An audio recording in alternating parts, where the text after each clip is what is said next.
দীর্ঘদিনের দুর্ভোগের পর অবশেষে স্বস্তি ফিরেছে নোয়াখালী পৌরসভার ১ নম্বর ওয়ার্ডের আলফালা এরিয়া সংলগ্ন পানাউল্লা বাড়ি সড়কে। দীর্ঘ সময় ধরে খানাখন্দ ও বড় বড় গর্তে বেহাল হয়ে পড়া রাস্তাটি বর্ষা মৌসুমে হাঁটু সমান পানি ও কাদায় চলাচলের সম্পূর্ণ অনুপযোগী হয়ে পড়েছিল।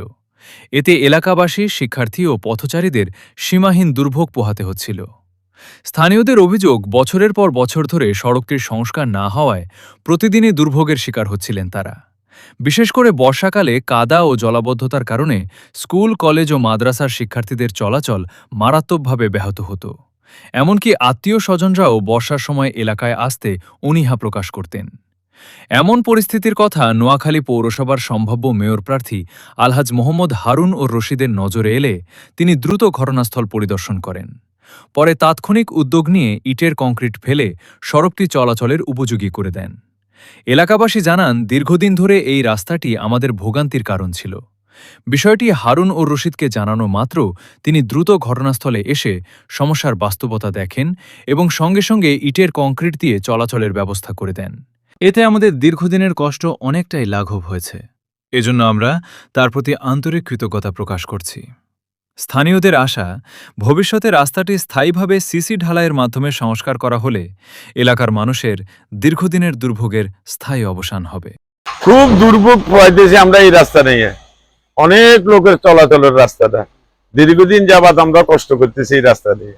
একটু বৃষ্টি হইলে এখানে কাদা জমি যায় আর হাঁটতে চলার মতো কোনো পরিবেশ থাকে না। যাক, আমি জিলখানা রোডের হারুন ভাই আছে না, মেয়র পদপ্রার্থী, উনার কাছে সকালে যে বলছি, বলার পরে উনি আমাকে এই ডাস্টের ব্যবস্থা করে দিয়েছে। এখন উনি গাড়ির মাধ্যমে ডাস্ট আনিয়ে এনে দিতেছে। এখন আমরা চলাচলের মতো কোনো একটা সুবিধা পাইতেছি। এখন রাস্তাটা পরিবেশ একবার ঘুরে খারাপ ভাই, ৮ হাজার না চলাফেরা করা আমরা কিছু করতে অনেক কষ্ট হয়েছে। রাস্তাটা লই আমরা এরকম অবস্থা আছি, মানে খুব নোংরা পরিবেশ দিয়ে আসছি আমরা ভাই, অনেক কষ্ট করে আমরা করতেছি রাস্তাটা নিয়ে। এটা করতেছে আমাদের হারুন ভাই, জেলখানা রোডের হারুন ভাই। সে সামনে মেয়র প্রার্থী এখন কাজ করাইতেছে, এই রাস্তা ফালাইতেছে, জেলখানার পিছনে আরো ২-১টা রাস্তাতে ফালাইতেছে। আমি নিজে মাল ক্যারি করতেছি। রাস্তা ছিল খুব মাড়ি, পানি টানি জমানো, কাদা, এগুলোতে এখন হেমিয়ে মতো কোনো পরিবেশ ছিল না। এখন ওই যে সকাল ধরে আমি মাল দিতেছি, আবার জেলখানার ওইদিকেও আরো ২-৩টে রাস্তা আছে, এগুলো দেখাই দিছে। এগুলো তো মাল ফালাই ফেললাই, চলার মতো কোনো পরিবেশ ছিল না।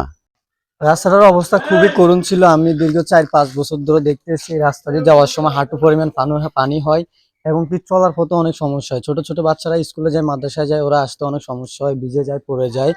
তারপরে অনেক কিছু করার পরে হারুন ভাইকে বলা হয়েছে, বলার পরে হারুন ভাই আমাদের জন্য এই ডাস্টগুলো ফালাইছে, পালানোর জন্য এখন আমাদের জন্য অনেক উন্নত হয়েছে।